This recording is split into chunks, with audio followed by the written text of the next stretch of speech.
các bạn giảm thế này thế này này yang the police na the police chi yong or the police chi na assaulted ki ne ran ke ba loy wuda non ko ka yige yuda na the police chi yong or non ke lo yin ke police chin ke ba lo yin ni ran yo ku police ke ga ton lungnum ke ne ga kar barom ke ne we ke kul chi re kul nan che loya ku ka chin ga ju nye ke ne bang lom ku te tin de dien cha yok ke ne ga kar barom ke ne we information ba ke chi re te ne ke ne we ake yo ke ne website called police accountability ko ke te ko nyal a ko ke de ni chol Flemington and Kensington Community Legal Center ke ko ke te information ke nyal ku ke ga nyar ba karom ko wo mon jang ku yugo Sudanese ba ka be le ko ke pin ga tong kene ya le ko lo na ke la online ku ja ke chol mon jang adita pet ku ka le be wil ke ya pinga pet ku na ji ka pinga ba be le jur kok ke di de ke ba le we ko yang bai te na dita rete dita na won bi ne ka yong ko loy e chare ku ja won chen ko chen e chin ga lot ne ban ku ga ka ban ku chi yang de chi kwan chuk kin chi riu ku yang dun ke na le bra be loy ran de ron kong mya ke na yen pia ba yang dun chi lu yin ba kwan chu de ne long ke le ba le we na no ke chi re ke ne chi ro lo ke du rom tong yin nya yin de pi du ko ke chol tong ke ne e ka kun pia da ke chi ga lu yin ai ga riau ro ra be che yok chuk ne ko lu ara no nya na ne Sudanese nya ne Nubian e chi arabia gurtar ku arabia gurtar de anon ko ke gere nam tuen gero ko ka chirut gur go chen da man bere be da man break go ko guru ya danga man police chibela ben kuran chibela ben ran tok kuran tong chibela ben kene yen a chiben nya na bela ya le yule lewi go nya na ya le yong in ben ni le lewi ko chen ke cholin won go nya na go yor go let ko nya na yor da wal ku dom pe nyiriel ku tew ni na jere wo yena chibeno be nya do raga to ku yara be nya na jor beler jolong e kes kene we ko kene chogo kwan yong ne cho kwan yen cho che kwan be ko ran ke na ku lung ke ne ku riel den to ke yen e yang chir ke ne ku chira lu yin ne kul ka lu bra be lu ran de mi akul e ke na yen pia ba long do ba kwan cho ko go yeriu long ba et na chin de li won tin na chiran chin nam long ku long du na ni lo ke ne ka yen ne yi pi ngapya du tong du loy du arara pio du teutin na yin chi pio ria ga re di kin tem ra bara cool down chan ba du ba gira pet kin chi pio pwa pin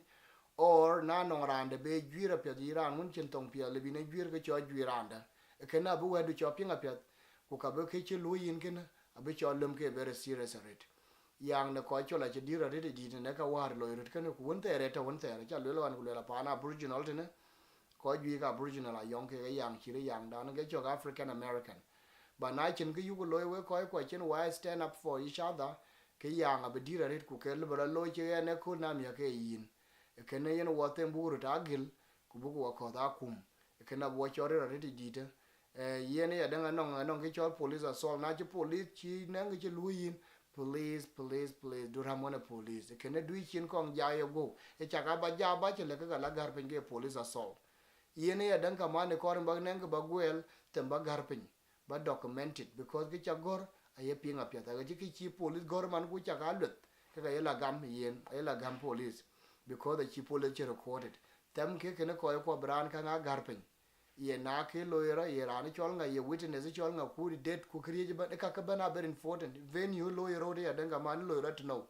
lum ke ka ab case du shopping apiat ran gwel en ke rari ran ke lo an pa ne jingo lo bi ti am lep ran wan ti am in kul ke ne we ko tem ko rit bu ya lo bu ya gwe rather than brana ro me chi ke di ne ke na je police dom or je police yong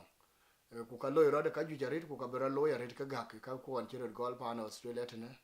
ke twing ke gen kor ba lo na nong ti chira nong di chineng pursa kin gararin ka pin yen ra ne chol nga ke domin ge ne ku yong che lo yin nge cho ID de chan police bana chen ke chol ID card lum ke detail ka ke na non ko ke dai ke witness ke gararin ken pin ye sa kam ke lo road ku ye penin kam ku yen ngo ke ro lo yin kana e ka ke a very important na long dun bala kwan chuk a ye chori ra pai ku yen a yen ila riu ni chi long du nye kwan chuk ke chire ke ro lo yin chiro be lo ko ron ko e ke ne kar batinga pet ba ya nyin da pin bara che cho yong na no han tu chi ke lo yin ke tem ba diktor ba doi ting da mane lo ye ke chire ke road chana go dictor a go record go la lum na no hon to to chiro lo ya you go ke ka bi dictor abagala ting ye ne chukwe chiro yo ko bang tin chimana rar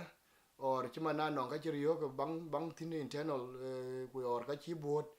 or drup chiga yenin or chila pen yenin e ka yi dictor ka la record ku jwer ka yena pya ka chiro lo yin ka case do yi chore ku dictor chol nga ke lum ke cha ting ne ku sa kam ku pe nin kam record ka lum ke daman de ka tame ya dan ka man na chi dictor chi sur x-ray ke tamba x-ray kan ba lum ba nyai yene ke chok de ya dan ka man yena ku chi ne le custody ki nong right nong de ni chol nong de ni chol forensics medical officer to tere custody or mabala masajpa ko e kala baga tingta wala ko bika assistant bika lum bika yekon del chire kana na chie ka du te tong du chie te tong nyai we ki lor nong dictor yi trust di tom lor nong dictor chira yo bach dictor yi trust ngala bi kon ku yena koren ke chol healthcare professional yena ka kor bating ku kana bi kon yer ko len ka du la jwir yena ran chol nga kana na nong lom chu du ngo nong han te to chira loy bang tin ke lum ke chman le chan luel kana e wer kana bri ya do be shopping are te dita yene ya dangta man na nong ke chiro loy ku nong te nong camera ten ki lum ke cho CCTV footage kana yene ya e to ke chi 31 days after 31 days ku chiran che ti ke ga riok ku be recording be go again nong on chiro loy man yi train station kana or public place man yi shopping center kana ka yin lum ko yin ke CCTV footage la request non ke bi ke be lum ene te loy ke daratin e ke deni cho freedom of information e cho FOI e ko e ke ka yin ke footage chira ka kala bati ke ka woni ya ka wori re ke lo go do gamran chira yo e ka kala bati ke ku kala ba yenin e footage ke na le bi ko ni len ko case do ler court anu bene to bin ko to bin ma chakal do to bin ler tin ba lekin na no wando kiro lo yini ya nanga man gin sura ko sura kena yena ba sura pyat agote toka gora nyota tongu chira lo yin yena kana kor ba sura pyat yen ko nong del chul chima ne del yen kena che kada chene kada do tinga gu tamare di ba sura pyat te wonong nur pyat arit agoye kena go ta pyat na non camera du nong date ku ja time ku lo ke set on kana go record kana go to ne sura je dan kaman kana bi ko nye ke chol mung ne date ye painin kam ke lo road kana ku na ke suri nen kana lon kana very important at it dita yene ya dan kaman na chinang chene chin paper work ke lum ke ku to ke kwan be jam to bin ke case do bin alerting yene ya dan ile ba case do ala ba ler nang Victoria Police ku kala bi kala kwanchok ke Victoria Police kora polinda pe ke che polina won kana ko ka ala bi la kwancho ke ya dan ke ban dir to nyal kaka ku chiga ka chirga kala pinga ka guriyo ku ka da cho loy be doi kwantin yene ya dan na won damage chiga luyin ke kanong won le bi ne ke la puk wala be ne ga fuga nong de cho victim of crime application ke na kor batiyong ku ile ba mikla do ala ba ler de ne cho civil action against the police ala bin court a part of the court ala bin ke case do lertin anong de ni chol making complaint to the Victorian Equal Opportunity and Human Rights Commissions or Australian Human Rights Commission ko ka le bin ke la weldin ago wer do go la ping ku ka le bi case du chore ra pai le ben ke yidoi ko yene ya danga mana chanum ri yere to bin loitin kinting wom ran mat ke ne yin ran to ke ran won yiting ran to ke community worker or ran to ke advocates or agency or legal center yena le bara comment na we ga non ke chol Flemington and Kensington Community Legal Center ke cases chirga ka ayene ke garomti na red ayega tor ku ka ko yong ke ga yiga kun e kene ku yira antung ko chi yong chirga na ke tamba keting ku ke ga mi be jamone ke e ko ka bi kunye ke chol la twen bin ga case den bin ga case do bin ga kwan choktin ke ga address den number 22 Bellairs Street in Kensington ga tentin Bellairs BLAIR Street in Kensington ga tegatin ku telephone number den 9376 4355 and 9376 4355 in ke number de ne ke ne ko Flemington Community Legal Center na cha ke yo ke ko ka bi ko ni jwer ke na e chene poli di chene yo or kirande yo ke yin ketem ba telepundu ba liyo ku ba sur video video kana be a very good evidence e chi le in case do le in file mia ke video kana la ba nyuo da ba surat ba ka dom na chi dom ya dem we yine to ku chinda man bin video bin sur ke ga no ke chol voice recorder to telephone je ban tamba liyo ko kana ku chwara telephone ba taw je pe jor ba taw yegam ku ba message gene ba chol ping be recorded a pet chana lo use me later la konum ke video ke message du or message error ran gene abya ping ya den ke jam tin ke che lwe ben ye da chi lat wele nong wele kin lat ke ka bla ping ya den kaman ka waja yen ar yo che longaret ku ken yen da la dit na wok chan wok ku long kwa chok ku ko ku long ken or ko ku yiden ke ay ga dollaret e ken tam ko rede di bu ka chira ga ya kwan ba video ba sur o na lu rarande ke sur yin ku du to mertin ku ba were ran ba bela dit ko ka la lo do we ya den kaman anong incident chiro lo ruon ko chen ran ke ran ting ran dom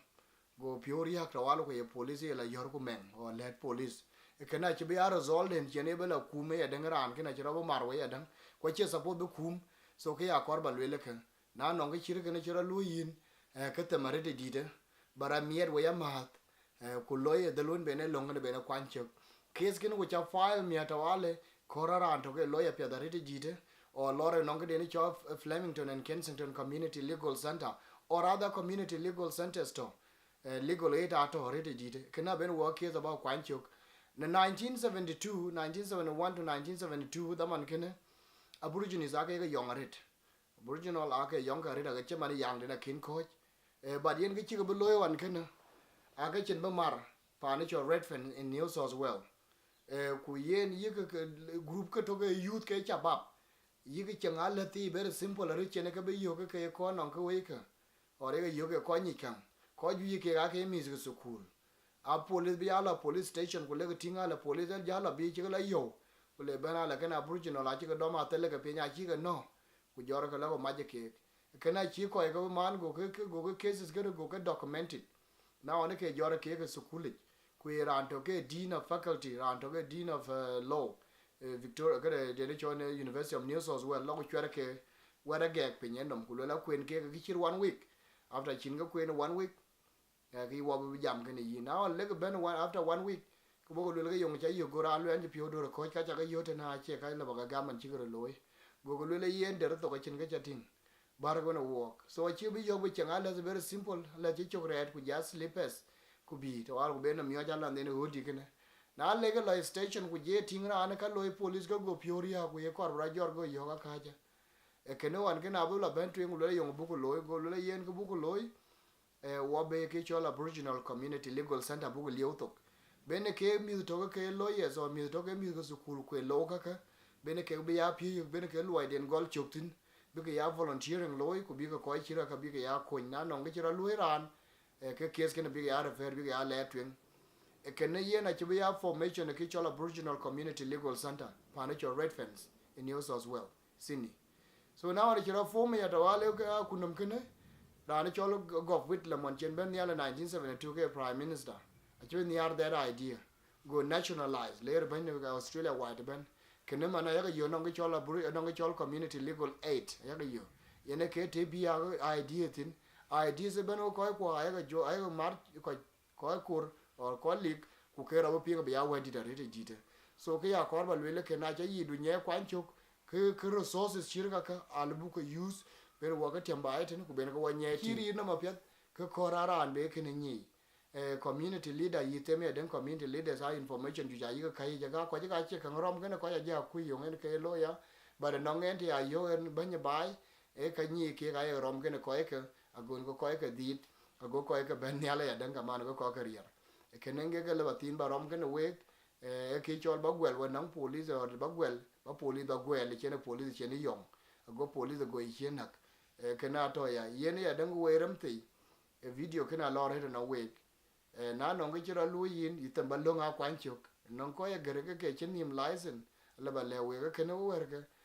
ye kwanchok na nong ke lu yin kin to long ke yin che pyo go ba na nong ke wa ku je yong ke kene yang du a chi cho kwan cho ka pet e kene tam ka ri di ba ga long at ba ga ya tieng to na ira ne lo ma ka ga riel I lum pyu ka bie ke te mari di ba ga che lo me len ga ri chanum because na lo ga ri chanum gin chi le ba da ya pet ku le ba ra da gur or ba ra no we kwa le ba ga nyai e kene wa ko kwa chi pet da ri di de lo nga ye kwan cho kene ku le yo la gin chi to myo ke kena chi le be ni pinga pet ku ka le be ni ko tin ku ka le ma cha ka da le la bai ene ke cho ya den na mon ja war ke cho bu wa chen chuo bu ka anda kwal e liu na wo wa ke che kwal tem gu kene riu kana ton na wo ga yin jak to ka ngwen to or balim anan ko ko lima ne chama homeless people mana ko lima $2 angwen balalim ben baran la page or baran de bala kwen e kene we ko apia ba ke da ya lo ni riale a cha tinga chero lo ya riti di na jil chen wa chil ba etene anan ko je ko pie chire ka ato rita da mi ka wajat ku kana ya tinga riti di da te ka wajat chen tin rit because mi ko a chen di chire kana chen ke chen ke tinga non ko ko an ko mon jang chira dan chi yen ya wo ke dit ba etene ku ka ke ka loy baram tin jet chil ma ba etene mana ka loy ka chire ka rit bra la kwal ku ko le kra ja de rin ko ay riyo rin ko kwandu na riyo rin ko jur do riyo ke ro ya dan ka ma ne rin ku riyo ka rit ana non ko bera la kor mi apiri ka ra ya rit jite ku kan bi ler se jene ko ko kan tem ko rit jite police do ko rom wona ke police ati rit police ati rit jite na lul ba kin jor ko barom wona yen ke police ja ka tik ko du jago du le te ya dan ka man because a loy lunde na te wi ni te de ne ka ka le ba loy ke chire ka loy police ken so tem ko rit jite ku ka police ya ko ra che ko kun tem ke rit di ba ke che lat ba ke che no e kene na cha poli no to wale ki yin chira ti agin chira no yitok rare re ko ba etini yin ke rare ni ku rare re lep yin ke rare re pinya chira waro ko ko to ngi china chipol du ko rom wachin yu ko rom walip yi du yi kwan cho bagwel abin tiamtin e kene ka ba la we chan na jo de chine police ba chin ja ta go ke radio den to du uniform den chien go bi yu ba jale ke 3000 police abota wale ku ka chin de lem tin ayin jagri ara bango loy ko police re yara kene du ko tem bu ko ya no o bu ko ya la ta che yi ke ga lo londen anon ko ke ku kangarit atore di da che la liu ba de na ina ye gwele longi ne ka ina ka waja tiam ka waja che no ko chen na lo ba ka waja ba no yelep ke ka tiam ba na ba no yichin ke ka tiam ka tiam ina ret longi so tem ko rit du ka waja no wachen ku yu ko no longi 2013 ana le ti go tore tinga ka waja chemion ko che chama drug ku ya ga ko ken jiro lo yana koi a cha ba tingu le yong yina wo ya ting je an kar wani yina ji roi wa yi je le yin che my brother ko ku je ga ta wale ku je le pa na che pa na ko cho le cha le ko le yin de so ko che pa ndu ne ke ne pa da ban wa Australian a wo cha chuo lo ro wa ga ro bu ti yin de ko wa ko ga pa ne ban a che ba yut ko ban an yen ko le ten ko ko o let enen gene ku ya jo go ro mi da mat ku cha ram ni yen ku cha let ku ya la ting non ko ka kuma be be nyai e kene yen na ma di ni cha kene yen ma di yen ga chi latin ku yen jam kene yen na wana jam kene yen ka chi be la da ret kene ma di yen quran ga che to be ya thau tin ku le yin ri ya ko pio a cha be la da be ya lo ku le da de pa ni ne che pa na ko chul e pa na ko ga we che pa da bru mitene so yi dien gene wana chi be tem ko because ki chan be tem mon kene ken ram ni yen e ku ga chu be condemn ko chiran ga bot kon de manong ting lui ke na herald sana chu sur camera de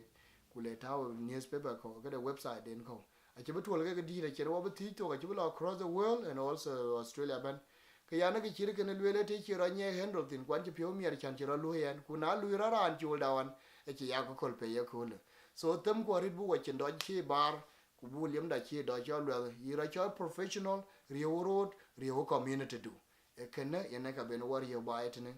ana where ka waje lel ku lel the bird of the same feathers flock together ko del chul e cha tok del gare cha tok agal ke narum jo achi gala yo ke cha tok a che cha agal ko rum jo so ke ya ko lel du to che bu to te bu ka waje man ba dien yu cha ko we ko chul ku nyar ko ba ko representative into tineban chin ga ka ju chiro lo ya no hon ko lo ko a ju jaret ku ja hon yan kala tin ban bara ya tin ba delta ba represent na run ke tir ro ba etne kiran kin wa kong rom ni yen wachin or bun buru la ta che la liu ke bara ga nak kin ko kun ko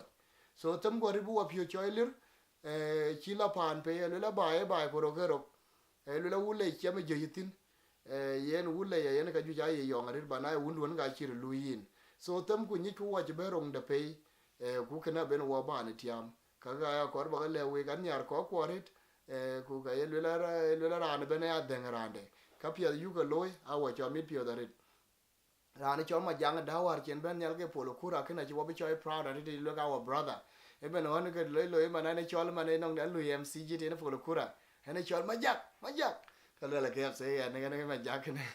so ke ya ko ra le yu represent de lon ben wan yar kana wo chor yu ke biden ke jamantin e ke chol ha bin gwel bi long du kwan chuk e chene police chene yong kin bi long du kwan chuk de ne long ku chi be lo yi chin ke mirom e ke ne kar ba le du ko police lat ku du ke ngada na cha ke ne ga lu ke yin pala ropin ne nin war che lo ke ne ke ti ne lo ke men somali na che ben ke mion ku ka no ga ke riok ba go chol police na bo police ka che police ting no ker na woni chi police cho ko lo ko chara pe ni no ni ku te wo chen chien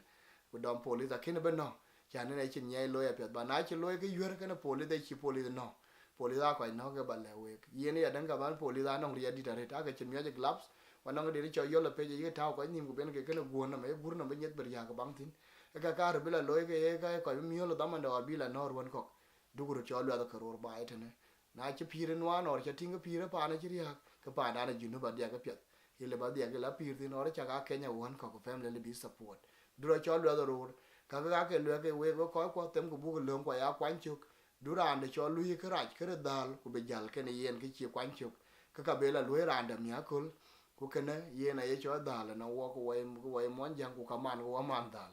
ka ke ram ke ko ne we cha ke le jarit nyale ke ne we ana wana ko la